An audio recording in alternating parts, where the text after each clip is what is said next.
नमस्कार मित्रांनो, माझ्या चॅनलमध्ये तुम्हा सर्वांचे खूप खूप स्वागत आहे। आज मी तुम्हाला कुरडईची भाजी कशी बनवायची हे सांगणार आहे। प्रथम एका भांड्यात 5 ते 6 कुरडया घ्यायच्या, त्या भिजत टाकायच्या।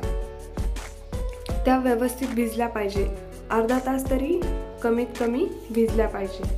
त्यानंतर आपण कांदा कापून घेणार, कोथिंबीर कापून घेणार, कढीपत्ता घेणार, लसूण घेणार आणि हिरव्या मिरच्या घेणार। एका कढईत तेल तापायला ठेवायचे। ते व्यवस्थित तापल्यानंतर त्यात लसूण टाकायचा। लसूण व्यवस्थित परतून घ्यायचा। त्यानंतर कढीपत्ता टाकायचा। कढीपत्ता टाकल्यानंतर जिरे, मोहरी हे सर्व टाकून घ्यायचं।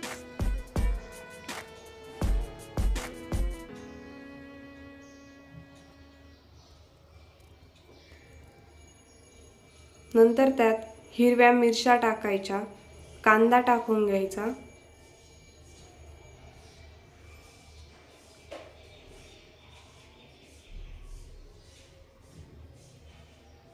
हे सर्व व्यवस्थित मिक्स करून घ्यायचं।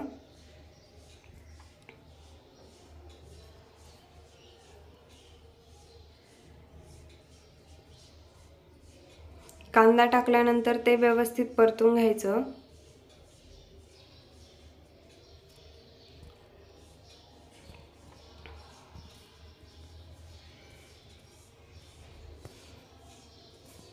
कांदा हा काय जास्त परतून नाही घेतला तरी चालतो।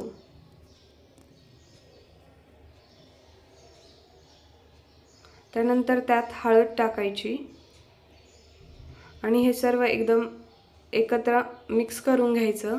त्यानंतर आपला कुरडया भिजलेल्या टाकून द्यायच्या आणि 5 ते 10 मिनिट त्याच्यावर झाकण ठेवून ते वाफवून घ्यायचं आणि आपला कुरडईचा भुगा किंवा कुरडईची भाजी तयार आहे।